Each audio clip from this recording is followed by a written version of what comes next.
right. Why don't you tell us a little bit about yourself? Yeah, thanks for having me. I am born and raised Kentuckian. I was born and raised in Campbellsville, Kentucky, as a matter of fact. Um, went to Western Kentucky University for 2 years, and then finished out at my undergraduate at UK. Became a Christian when I was about 17 years old. Grew up in the church. Parents are believers, strong believers. My dad taught Sunday school for the entirety of the time I lived there, so 18 years before I went off to college. He taught the 65 plus, the senior citizen Sunday school every Sunday. So I grew up in the church, loved it, loved being in the church, but realized when I was 17, that I was more, it was more my parents' faith than it was my faith. And I didn't really know how to kind of deal with that. And I had some friends who encouraged me to go on a retreat, and went on a retreat. And that's when Christianity really became real to me, when I was 17 on this retreat. And went to college, got involved with Campus Crusade, which is now called Cru. Got involved with Cru on college campuses. It's where I really learned to study the Bible, and where I learned how to be involved in the church, involved in the local church.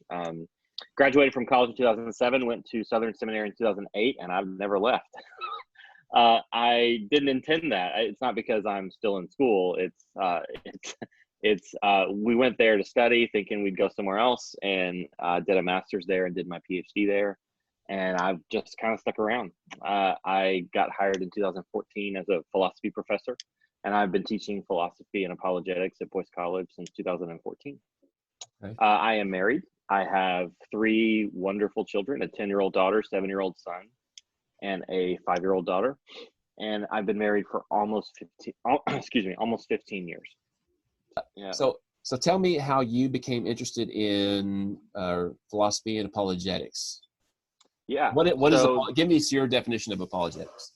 Yeah. So I think the best definition that I can think of, or at least the best explanation of apologetics that I would say, comes from kind of my mentor, which is Ted Cable at Southern Seminary, which he describes apologetics as kind of the flip side to evangelism, which is you're faithfully sharing the gospel with a friend or a family member or a stranger, whomever, and you get to the point where you ask them to repent, or you ask them if they have any questions, and then once they either reject the gospel or when they start asking questions, that's really when apologetics kind of steps in, because most of the time, if you were to say something like, okay, do you have any questions, they may say something like, how did we get the Bible? Or why is there only one way? Or how can evil exist? There are questions that are being offered, genuine most of the time. People are really wanting to know. They're not just, most of the time, they're not Pharisees trying to put you in a corner like the Pharisees did Jesus. They're asking genuine questions because they're curious, and we should entertain those in a spirit of charity and mercy. But I think for me,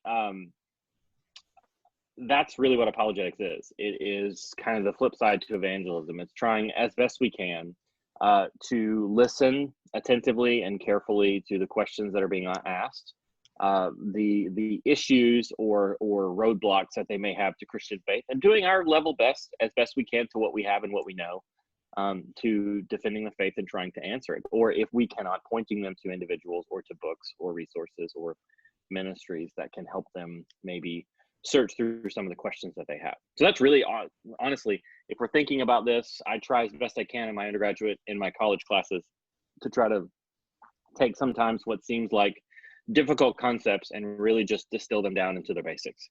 And apologetics is really just the flip side of evangelism. Philosophy is really just thinking hard about stuff, right? It doesn't have to be esoteric or difficult, or, kind of like, if you guys have seen the GIF of SpongeBob with the monocle driving a car where he looks like a sort of a Monopoly guy, really sort of arrogant. That's not what Christians are trying to do. We're trying to be approachable and humble as best we can. So I don't know if that answers it, but that's kind of what, at least in my mind, what apologetics is. It's really just kind of the flip side to evangelism. So I know there's different flavors of apologists out there. Some really just love to debate. Yep. Was that you? Did you enjoy making arguments with people, or Yeah. That's interesting. I probably enjoyed it too much on the front end. Um, and I think the Lord used opportunities to humble me in ways with some really smart non-Christian friends who um, who really were kind to me and sort of saying, "Hey, man, I know what you're saying, but I think you could probably. I know what you're saying, and I know you could probably say it better. And I'm fine to be your guinea pig for you to kind of figure this out before you embarrass yourself into someone you don't know, kind of thing." And so I was really grateful for that in a lot of ways. But then I think I found what was more beneficial was um, trying to develop relationships and friendships with non-Christian people, and um, doing as best I can to try to demonstrate to them why Christianity is compelling, not just rationally, not just logically, not just from an apologetic standpoint, but from a life standpoint, why Christianity makes sense and why it seems to have the best.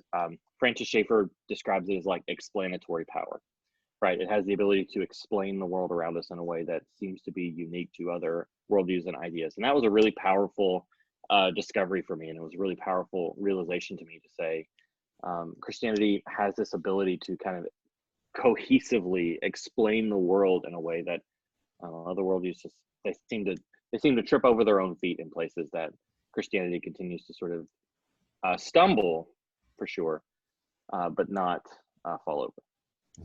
I think sometimes people who really like to know all the arguments, sometimes they're answering questions that people are not asking. Yeah, absolutely. And I had Dr. Cable when I was there at Southern, and he talked about 4 big questions.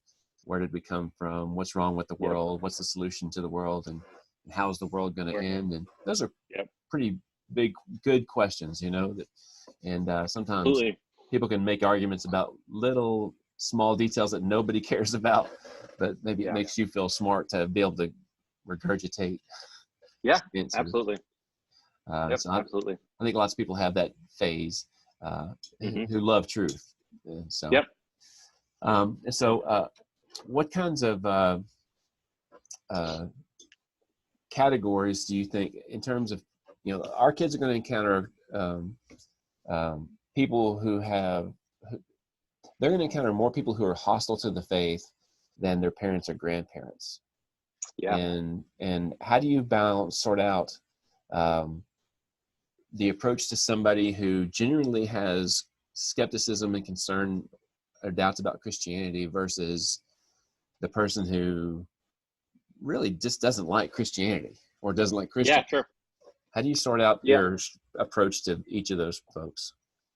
Yeah, I think it really has to start with kind of realizing, or at least being able to take some time to figure out whether or not these are questions genuinely asked in search of answers, or whether they're questions being asked in search of trying to, again, kind of put you in the corner and make you answer what seems like an unanswerable question, just to have a gotcha moment, just a notch in their belt. And so I think part of it is trying to kind of figure out, and sometimes that takes more than one conversation. Sometimes it takes more than one opportunity to be able to realize that. And sometimes what seems like a question being asked as a gotcha is actually a question being asked in genuine curiosity. They are just there's life experiences attached to that particular issue that it's hard for them to move past. Right. Most of the time we see this with questions of evil and sufferings. They've lost a loved one, or they've lost someone, and they can't seem to really explain why these things happened. And so someone coming along like a Christian and saying God works all things for the good of those who love him sounds cold to them. And so they get angry and upset about it. And so I think part of trying to think through how to approach that person is really to be prayerfully considering what it means to be a friend, or to walk alongside that person during a particular season of life, right? Doesn't mean they're going to be lifelong friends. It may mean that you have a half a dozen conversations with them your entire life. But what it means is that there's not, I don't think, at least, and I think Dr. Cable would agree with this, there's not a singular kind of apologetic approach that fits every single question someone's asking. Different people have different questions, and they have different temperaments, and they have different attitudes, which require a different kind of approach. And so I think realizing that the approach of the gospel to the person is tailored to how that person is handling particular kinds of questions during that time, right? It's probably not the best time in the world to try to, sorry, what's that? Go ahead. Did I lose you? Okay. It's probably not the best time in the world to go into a sort of an apologetic defense right after someone has a really tragic experience, for example. Probably good just to try to be their friend and love them. And in doing so, they end up realizing that you care about them as a person, and they're not just an evangelistic notch on your belt that you can display, but they're actually a friend or a person that you care about. And that really goes a long way with people in a way that I think young people need to really sort of think through. So I don't know if that helps or not. But. Yeah, I think, and of course I watch a lot of stuff. In fact, on YouTube, you see lots of YouTube channels, and I watch some of those YouTube channels where different people, you see videos of somebody destroying somebody, owning somebody, and and all of that, and I think sometimes if people think they've won because they've out debated somebody, but they may have won a debate, but they didn't win the person, and sometimes if there's a lot of baggage there, maybe just take a pause on debating topics and just be their friend and find something other than what you're debating about to talk about, and just trust that God can be working in a million different places without your help, and maybe there's another time that will be more fruitful for engaging, debating this or that issue. That's right. And really trusting that the Lord has placed you, you've crossed paths with that person during that time, and that's no accident, and that the Lord in his wisdom, in his providence, has put you there, which I don't think necessarily means you've got to sort of give the entire gospel presentation to them in the 35 seconds you have them. There may be times for that, right? You want to leave places for that, plane rides, Ubers, car rides, etc. But I also think there are opportunities for Christians to be little small seeds that are scattered throughout that person's life that will, properly watered and properly cared for, will eventually bear the fruit of faith if the Lord is kind to them. And I think sometimes we have to realize that we're probably more of a seed scatterer than we are a waterer. And we're probably sometimes more of a seed scatterer, most assuredly, than we are the one who comes along and tends and cares for that newly flowered plant, like a pastor would be with a new Christian, right? Sometimes we are seed scatterers, but we're doing it not just willy-nilly, but we're doing it carefully and patiently, hoping that one day the Lord will provide water for it to grow into faith. I know you're not an old guy like I am, but how would you say young people today, what kind of issues do they need to be more prepared to have conversations on than maybe their parents or grandparents did? What kind of things are some things are just deal breakers, or they think they're deal breakers for Christianity. I know folks who, they like the idea of grace, they like the idea of Jesus, but it's like, but you guys, I just can't go with you because of some things. How are things different maybe for these young people than for their parents? And so a lot of these young people, sixth graders are, and you've got Issa, how old are you? What grade are you in, Issa? I'm in 7th grade. 7th grade. So Issa's been hearing stuff since 6th grade, and she's sharp as a tack.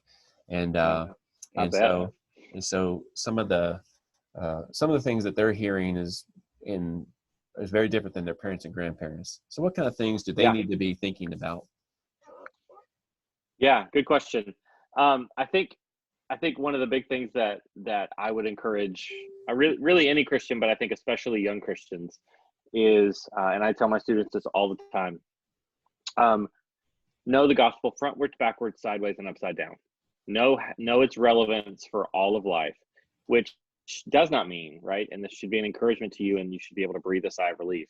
Knowing that the gospel is relevant to all of life doesn't mean that you have the answer for how it is relevant to all of life. This is why God has given us the body of Christ. It's given us thousands of years of theological resources that we can draw from, like a well that's been dug, right? Like the biblical passage, right? They'll drink from wells that they themselves did not dig.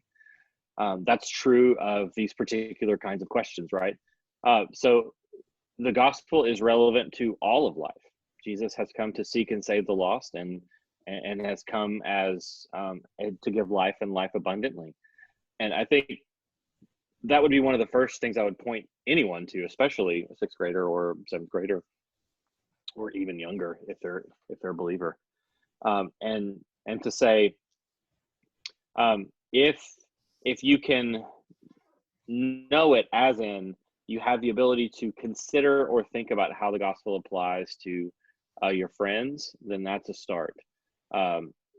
So I think if there's a few sort of hot button kind of major issues that I think students should be kind of on the front lines or should be aware of, at least, maybe not again fully being able to answer, but at least having it sort of as a blip on their radar that they're following and keeping tabs on, and trying as best they can in their church and maybe in their readings and podcasts, or whatever the youngins are doing these days, right? There's no, from what little I've seen, there's very few informative things on TikTok that you can follow. So we'll sort of put that to the side for a second,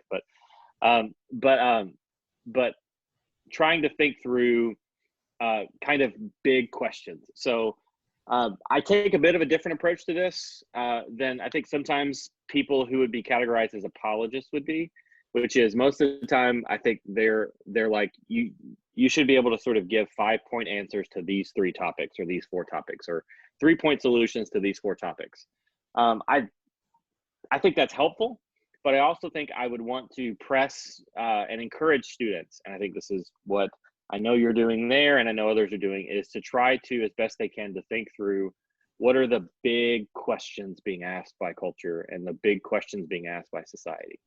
So questions like, what does it mean to be a person? What does it mean to be a man? Or what does it mean to be male? What does it mean to be female? How does that factor into how we as Christians understand God creating male and female? Questions about what it means to be human, really, honestly, what it means to be a human person, what it means to be a person created in the image of God. What does it mean to be created in God's image? Answering some of those really interesting, and I think sometimes tough, or at least trying to answer some of those tough theological questions, sometimes I think separates the wheat from the chaff, to sort of, again, to use a biblical image here, of unimportant questions to important questions. And so I think I've encouraged my students, and I've encouraged younger students to say, there are really important questions that have to be answered, and there are ministries devoted to trying to answer those, like Stand to Reason and other sort of apologetics kinds of websites, gotquestions.org, these kinds of, where if you want a short, simple kind of answer, their ministry is dedicated to that, and they're helpful. But if you're wanting to really sort of anchor yourself in terms of, no matter what the question is being asked, I have a framework on how to answer them, trying as best you can to sort of navigate the bigger questions, like the ones that Cable gave us in class, like, who am I? Or, where did I come from? What went wrong? How do we fix it? And where's it all going, right? Trying to answer those in relation to the Christian worldview, and then trying to think through how other ideologies and ideas and belief systems would try to answer those questions. Because if the person you encounter is a thinking individual at all, and assuming they are, they're answering those questions even if they've never asked that particular question, because they're living as if they know what it means to be a human being by what they value, or where they came from by what they say we are as a what we are as a human being, or how we fix it. Is it education? Is it revolution? Is it war? Is it being nice? Is it whatever, technology, right? all of those are sort of quote unquote salvation solutions that at least are blinking neon lights to you to make you aware of how they view who they are, how this world was made, and how it's going to be fixed and where the whole thing's going. And so I think for me, I found in my own walk with God, and I think most of the time, and this is anecdotal, right? This is just my experience, but I found that students have found themselves more anchored and more certain and more confident of their faith when they're able to think through precisely what it is they believe about really big, important questions about, like, who is God? What is man? Right? Big theological questions like that, and thinking through how those things are answered, I think helps navigate some more tricky cultural waters. So if you're grounded in the gospel, then you don't get, I think sometimes people feel like they've got to cram for 100-question quiz on any number of questions. Right. And what if my unbelieving friend asks me a question about, question number 77 that I don't have the answer to, and now my whole faith looks like it's not built on a strong foundation because I don't have all the answers. So a couple questions regarding to those encounters. Sure. So let's say a student gets a question. Two things. Let's say a student gets a question that they don't know the answer to. That's the first one.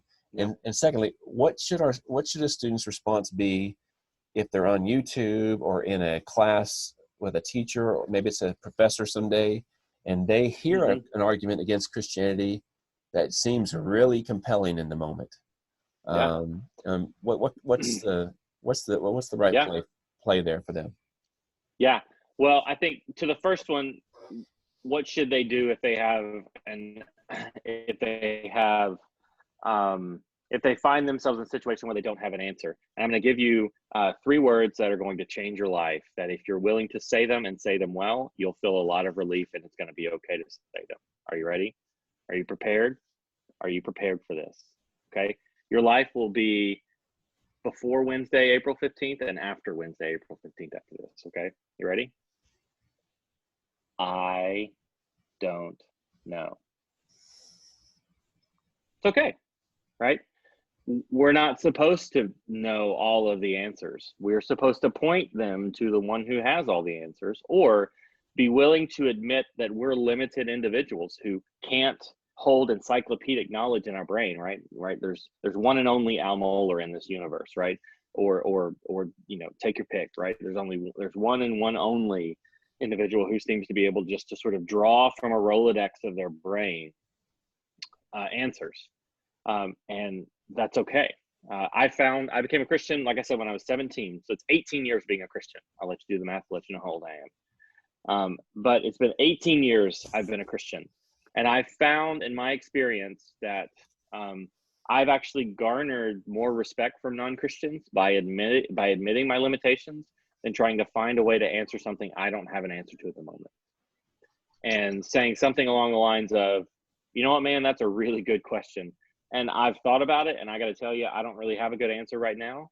I don't think that means that there are no answers. It just means that I don't have one at the moment. Would you be willing, again, if this is a relationship you have,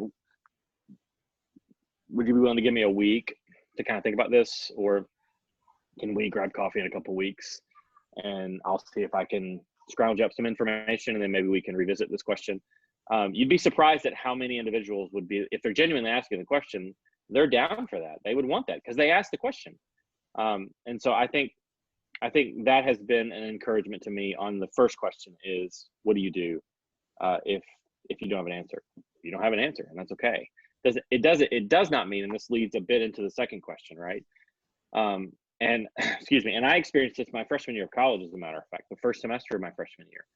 I had 18 hours of classes, so that's 6 classes, and they were all sort of various general education courses, but they were all in some way, shape, or form, not explicitly, but the way in which they were teaching the stuff, teaching the material, and the way it was coming across was a really intellectual challenge to me. to my faith. So it's an intro to philosophy course, intro to religious studies. So in intro to philosophy, I'm getting that it's irrational. In introduction to religious studies, I'm getting all roads lead to the same place, right? It doesn't really matter. Just pick your journey, pick your road, and enjoy the ride. Intro to biology, we're nothing but just cells, or we're nothing but just brain chemistry. Introduction to history or American history, I don't remember what it was, something like introduction to history. The Bible's just a textbook, right? Just keep going, right? None of my professors in my classes came out and said, this is English 101, and today we're going to talk about why the Bible is just a piece of literature. No one said that. But the way in which they taught it and the way in which they described how history was working and how religions work, there's no other way to conclude that they were drawing students into the conclusion that the Bible is just nothing but just a piece of literature. Same thing with biology and et cetera, and so on and so forth. So I had this huge faith crisis my freshman year. And so I sat in my dorm room the first semester of my freshman year on the weekends, whenever my friends were going out, just enjoying themselves and having fun.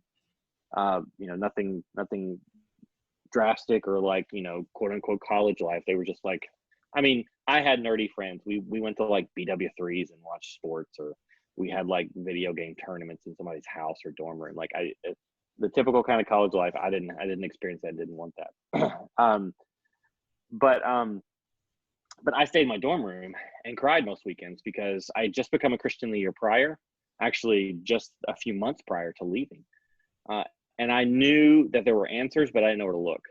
And so I just pleaded with the Lord to give me something, give me anything, give me a carrot that I can, dangle some kind of carrot in front of me that I can use. And he brought me actually Patrick Schreiner's older brother, Daniel Schreiner. And Daniel gave me C.S. Lewis's Mere Christianity. And that changed everything for me. It gave me a lifeboat, right? That book didn't give me all the answers, but it gave me something. It injected into me a kind of idea that there are answers and I just have to search for them, right? And so I didn't even know who C.S. Lewis was. I never heard of him before in my life, or if I had, up to that point, I didn't remember. Finished the book. I still have the copy. The pages, tons of pages are wrinkled from my tears from crying. There are probably more lines highlighted than not, which is not a good way to read a book, by the way. Take it from a college professor. That's a bad way to read a book. But what did I know at the time? And so he gave me the book, and then I talked to somebody. I can't remember who it was. It wasn't Daniel, but it was someone else. And I didn't even know who Lewis was. And I just said, man, I just read this book. It was great. I was like, does he have like an email address, or does he have something where I can just sort of express my thanks to C.S. Lewis for his writing? Yeah, to C.S. Lewis for his writing. And someone was like, bro, he died in 1963. I was like, oh, okay. Well, I guess I won't be emailing him. I'll just wait to say thank you in heaven or something, right? And so that was the start for me. And so what I would say to a student is, or to anyone who has this moment where they feel this, I'm from a small town. My parents are sweet, simple faith people, especially my mom.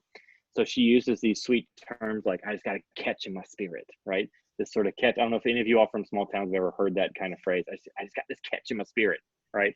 That would just be a way of saying like, I feel a sense of uneasiness. If you got a catch in your spirit about some sort of question someone's asking, use that as an opportunity to thank God for the world He's made, where there are answers worth searching, where there's truth worth finding, but also don't see it as the kind of, and this dates me a little bit. I don't know if the younger folks know Indiana Jones or anything like that, but like, don't imagine it as like, the Holy Grail that's been covered up for 2,000 years, and suddenly someone has spoken the argument that's going to eradicate your faith. And if they would have just stopped searching, then that Holy Grail would have just stayed buried under a rock. That's not how this works. There is God is truth. This world is a witness to who He is. And so it is part of the task of the Christian to discover, believe, embrace, love, use any other adjective you want, truth. And so it's part of the Christian's task to investigate and to search to the best of their ability and their capacity what is true.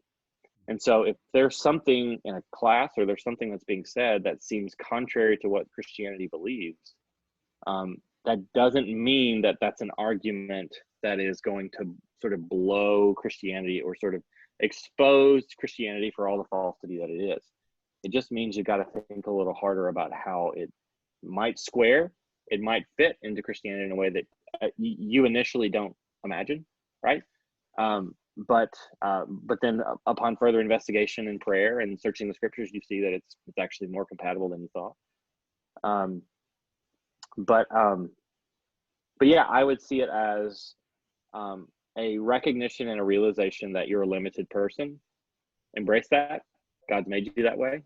Right? You are where you are at that moment and not somewhere else. And I don't mean that in some sort of Zen Buddhist way. I just mean it like where you are is where the Lord has placed you. And you have limitations just like everyone else has limitations. And I tell my students all the time, embrace your limitations. Because by embracing your limitations, it frees you up to trust in a God who has no limitations, other than the ones he sets on himself, like he cannot lie. But those are not limitations. Those are just descriptions of his character because he is truth. So anyways, that's a longer, you asked a Baptist philosopher to come talk. So all my answers are going to be long-winded. It's impossible for me not to. So. Yeah, they're used to that. Okay. But you had a guy, like you had a guy that you could. Yeah.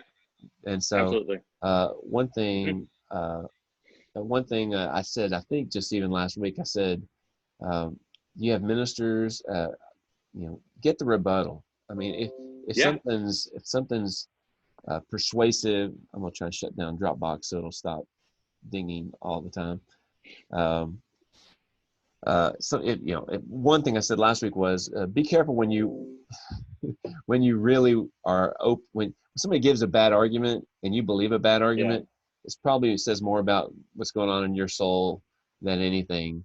And what I see a lot of times, especially in YouTube, because there's no lack of atheist YouTube channels and things, and those arguments on YouTube are usually not really great weighty arguments, but they tend to resonate with young people who maybe don't have a very strong foundation. But if they're wanting an excuse to run away from God and do whatever they want to do, this clever answer or snarky put together video on YouTube gave them that excuse. Absolutely. And I couldn't agree more.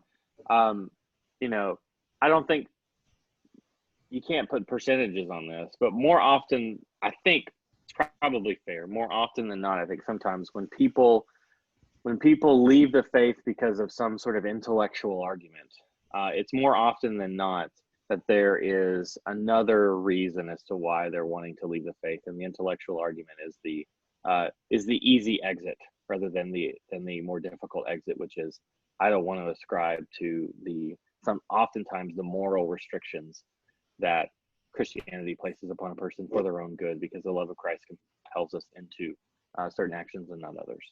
So, yeah. I'm going to switch our view to where I can see everybody's faces, or as many people's faces that will show them. Let's see. Do you guys, and you can speak up or you can unmute yourself, by the way, at the right time. If you have a question for Dr. Baise, you can raise your hand or just speak up. I don't think we're going to have too many people speaking over top of each other. But if you have any questions, just raise your hand and I'll call on you and you can unmute yourself.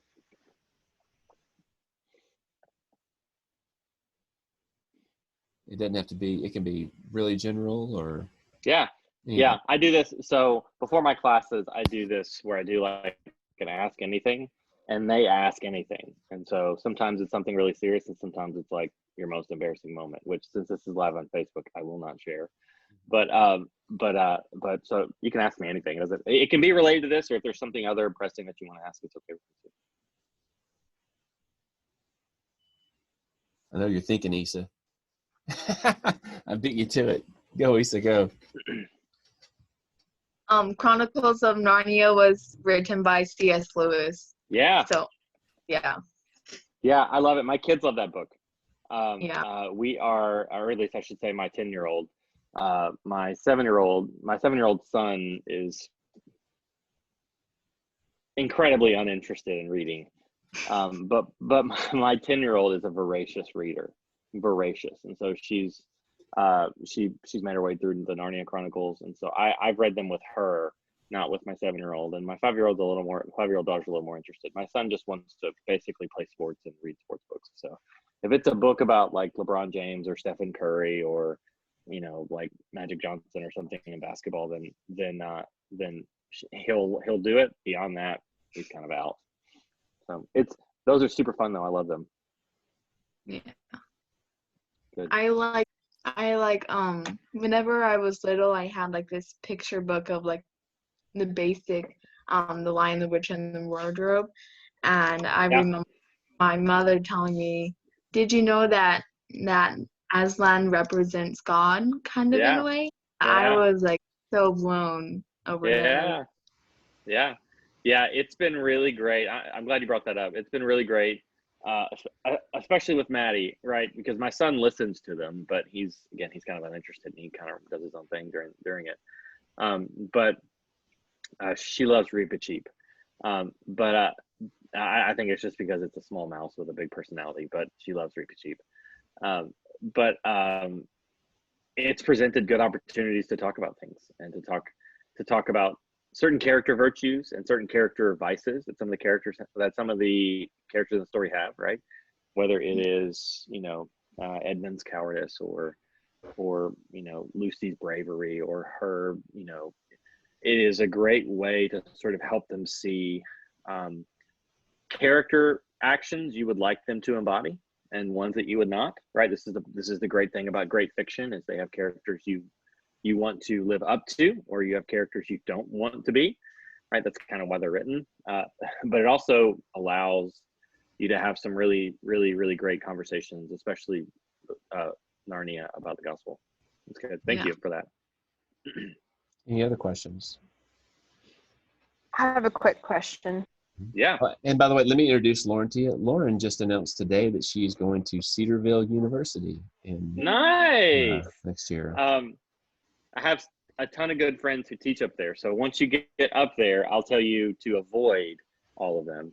No, I'm just kidding. Dan DeWitt is up there. Dan DeWitt's one of my really good friends. Brandon Smith, who's a theology teacher, is up there as well. So you'll have to take I think everyone takes theology 1, or everyone gets a Bible minor. So right. Brandon Smith is up there. It's a great school. I love Cedarville, so I'm excited. Congratulations. Thank you. So my question is just kind of in general, if you find that someone, I may have missed a little bit of this earlier, but if you find that someone is asking you questions and they don't really want to know the answers, they're just trying to make you stumble, what's the best way to approach that? Yeah, man, that's a really good question. Thank you for that.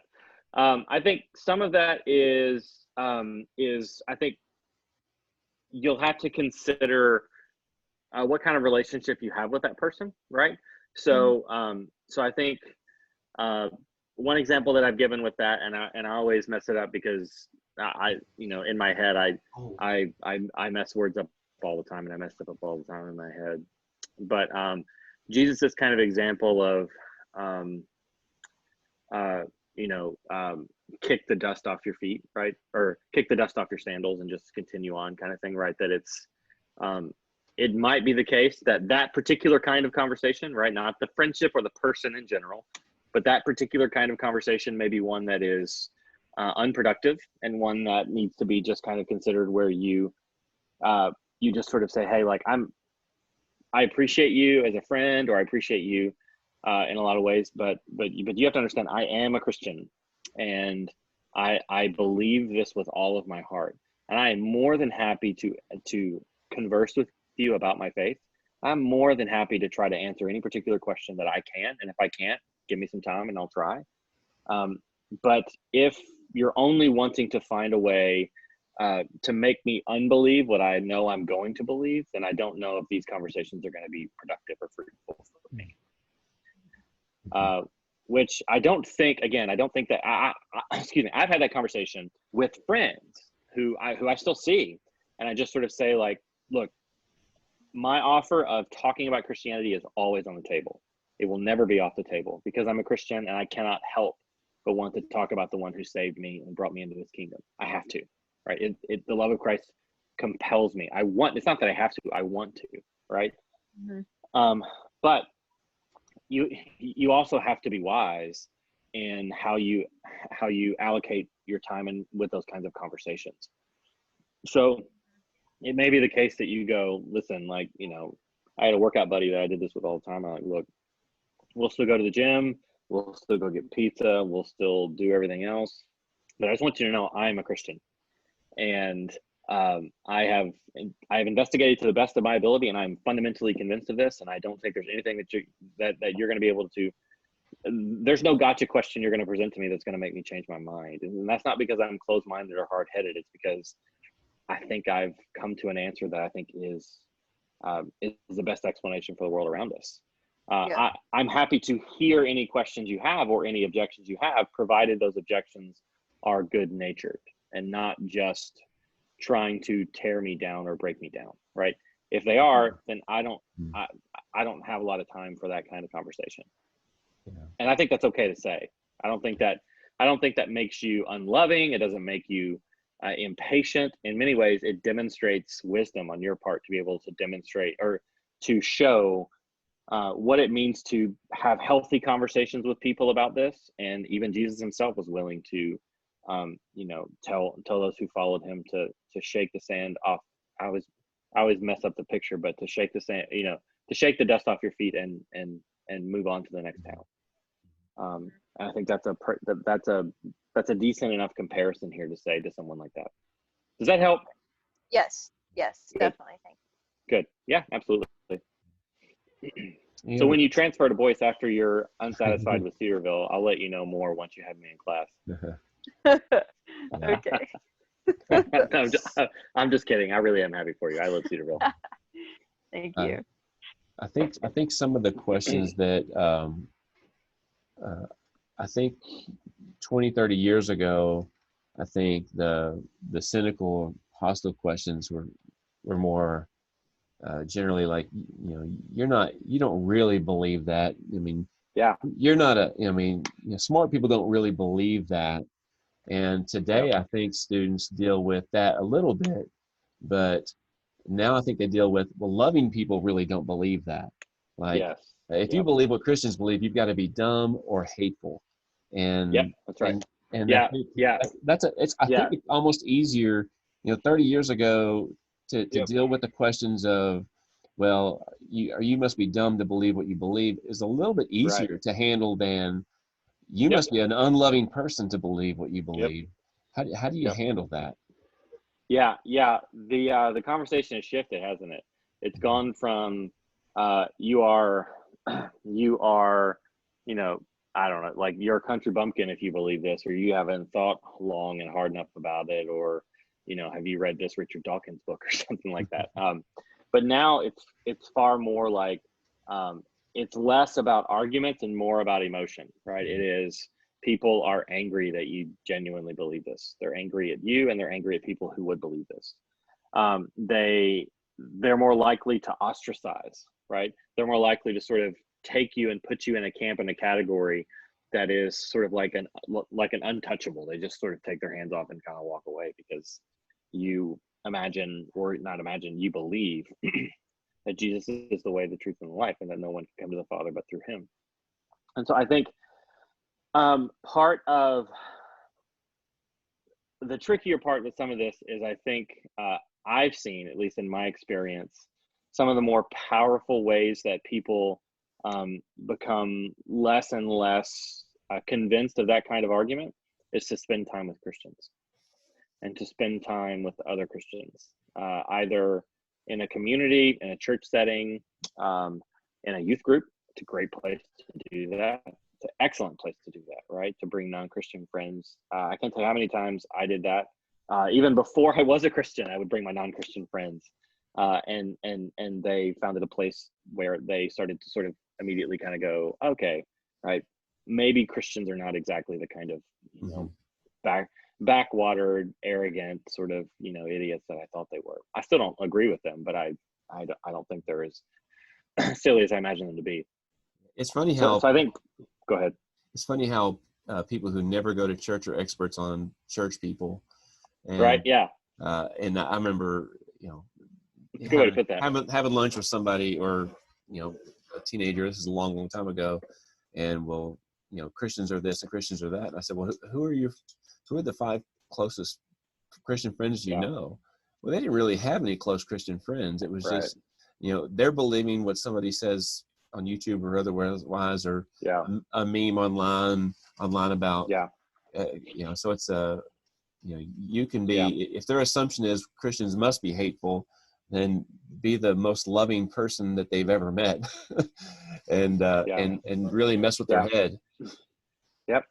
Yeah. So, yeah, exactly. I think what sometimes helps with this is, or at least in my experience, it can help, is to have, I could give you 5 or 6 questions, but I'll give you 3 or 5 or 6, or yes, some questions or statements that I think help clarify to that person or those group of people that they probably don't know as much about their own beliefs as they're demanding Christians know about theirs.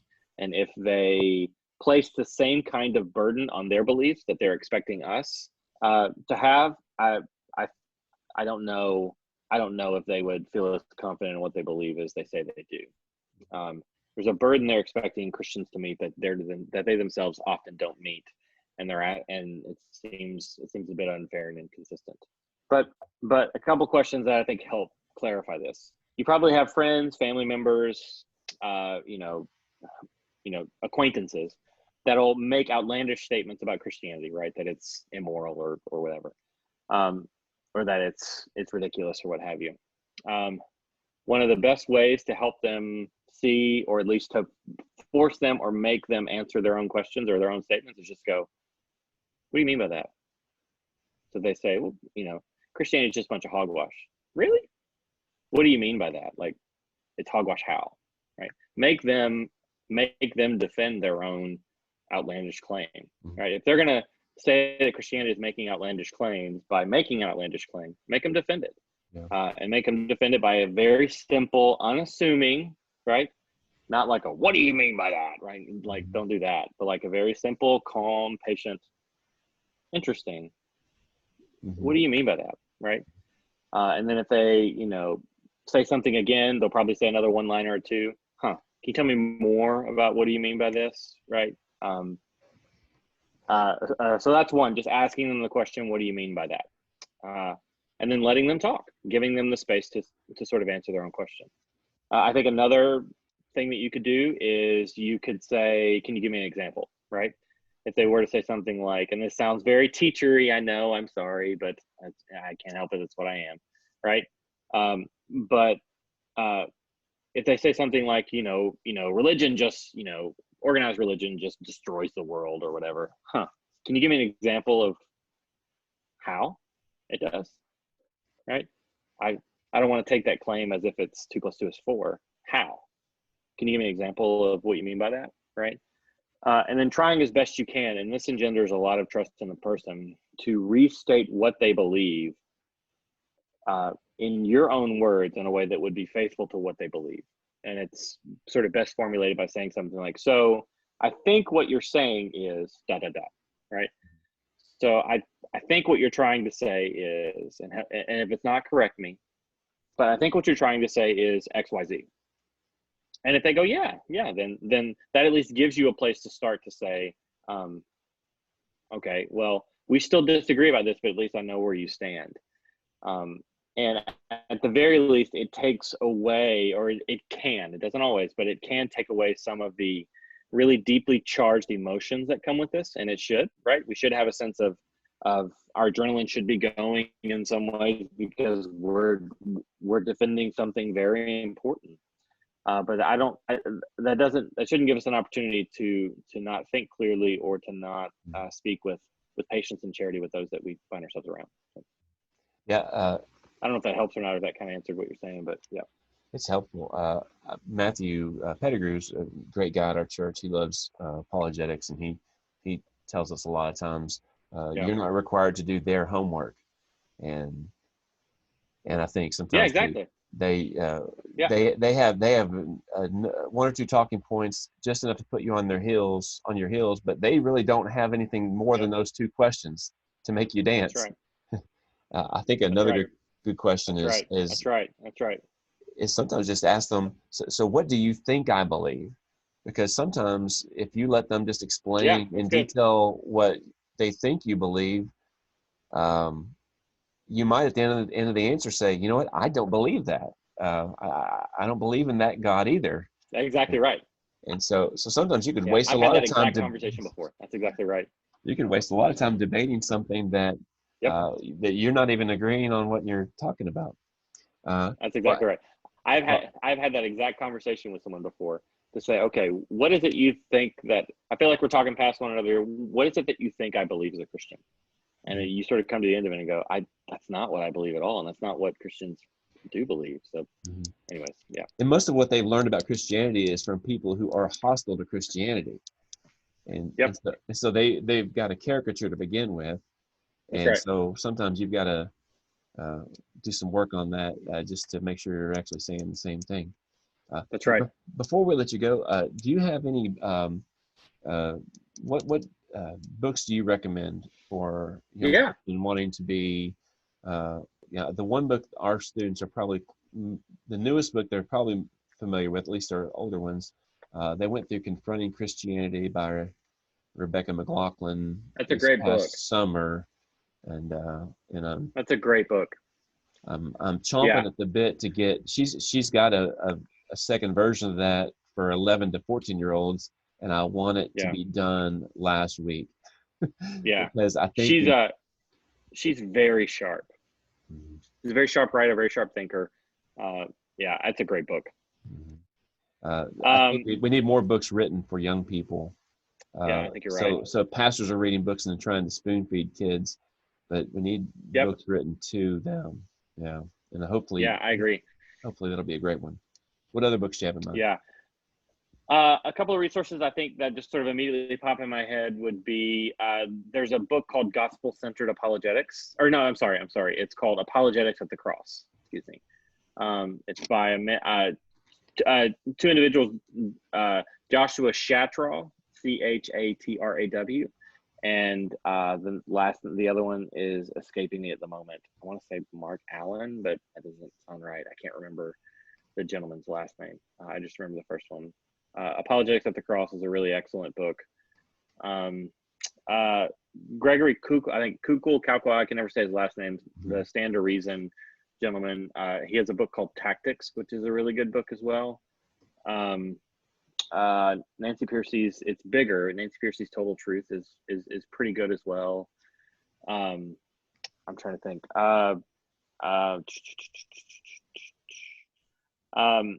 And then I think in some ways you become a better apologist, or you can become a better apologist when you think through philosophy, when you think through some of the categories and concepts and study philosophy.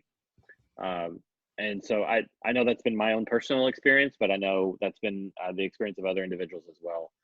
And so there's a few works I think related to apologetics and philosophy that are pretty good too, but I think those are probably more like high school and into maybe the college level. You think Reason for God is probably over their head by Keller? Reason for God would be good if you did the DVD companion with it, right? Mm-hmm. They have some DVD conversation companions I think sort of solidify some of the questions, but I've gone through that with non-believers before, but I think on the whole it's a really good book. I like it a lot. I'm trying to think of some others off the top of my head.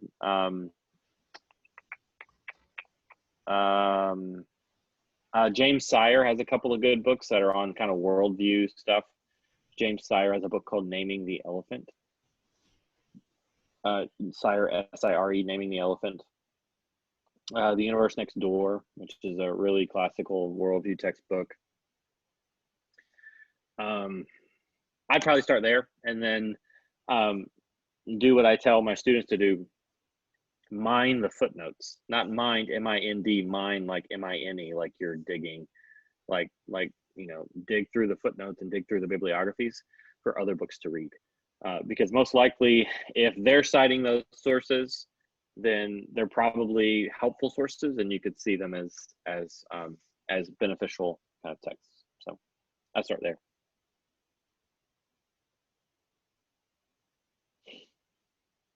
Hang on, Kev. I think you're. There you are. Good. Online, if you were going to send them to YouTube to hear somebody, who are some people that would be good to hear on YouTube? Yeah, that's an interesting one. I have students asking that all the time, and I have to be honest. I'm going to use my 3-word thing that I tell people I don't know, because most of the resources that I've seen online are not helpful, or they're sort of trying to the ones that I've seen, they're trying to produce a kind of Christian that seems sort of always ready, kind of to sort of do battle, rather than kind of in a posture of patience and charity and waiting and ready to stand to give defense, but also wanting to be a friend. So I have to claim ignorance on that and say I just really don't know. There may be individuals that people could enlighten me on, but I don't know people when it comes to that. Stand to Reason is a really good website that I've recommended to people. I think it's called Christian Apologetics Resource Ministry. CARM is another one. Oh yeah, CAR. Let me type that in there for y'all. CAR. Yeah, CARM is another I found helpful at different times. Those are the two that I think stick out to me the most. I'll give a plug to Dr. Mohler's briefing and his Ask Anything questions that he often does are usually very good as well. So I start there. Okay. Yeah. Yep. And one thing students just want to say before we say goodbye, I love one of my favorite quotes on apologetics comes actually from Paul Washer. And Paul Washer says, Jesus Christ, the beauty of Jesus is the best apologetic. And yeah, if good. You might have somebody who has lots of arguments and this and that, but if you can drill down on 1 or 2 accounts in the life of Jesus where he shows mercy and grace or power, you might discover someone who might hear you and say, I don't know about these Christians, but that Jesus sounds really interesting, and get them to Jesus sooner. I know sometimes there's barriers to getting them to Jesus, but sometimes if you, in fact, who's the guy that wrote The Insanity of God? Cannot think of his name. Nick Ripken. Nick Ripken. And he said, we like for kids to memorize verses of scripture, but he said sometimes it's great to memorize or know really well a story about something Jesus did, so that you can tell that story. Yeah. And you might have somebody who is really hardened about what they think Christianity is, but then you talk them through a beautiful story of something Jesus did, and then you might find them a little bit captivated by this man named Jesus, and maybe they'll hear you more about it. But that's good. I like that. That's good. But it's never wasted time studying Christ. That's right. So thank you, Doctor. Really appreciate your time. Absolutely. I know we're all kind of scrambling to feed our kids while we're in this weird time of isolation, and so you've done a great job of helping us nourish our souls and our brains and equip them for the future. So we're really thankful for you tonight. Thank you. And thank you. I'm more than happy to be here. I was glad to be here. And if you guys want, you can you can put my email in the chat too, which is bbaise@sbts.edu. B-B-A-I-S-E, 2 B's, A-I-S-E, sbts.edu. If you have any questions or anything at all, happy to reach out, happy to chat at all. And so, Lauren, you're going to want to look at the transfer page, especially. Just sort of know that one really well. But besides that, I think for those of you all who are juniors and seniors in high school too, there's an application process for Boyce College that you can go ahead and get started on, and all that as well. I'm just kidding, sort of. But yeah, I'm happy to chat with any of you all about anything in particular that you want to talk about, books you want to recommend, or anything else you want to chat about. I'll be more than happy to help as much as I can. Okay. Well, thank you so much. Absolutely, Kevin. And all our students are all grateful. And even though they're muted, I'm sure they want to say thank you right now. Yeah. Yeah. That was your cue to unmute and say thank you, but I was not subtle enough. You. You're welcome. Thank you. Thank you. Thank you. You're welcome, guys. You're welcome. You're welcome. Have a wonderful night. You're in good hands with Kevin. He's a good man, good pastor, worth listening to. If you need anything from me, just let me know. Again, just reach out with whatever you need. Okay, great. Thank you so much. Really appreciate your time. Bye. Bye-bye. God bless.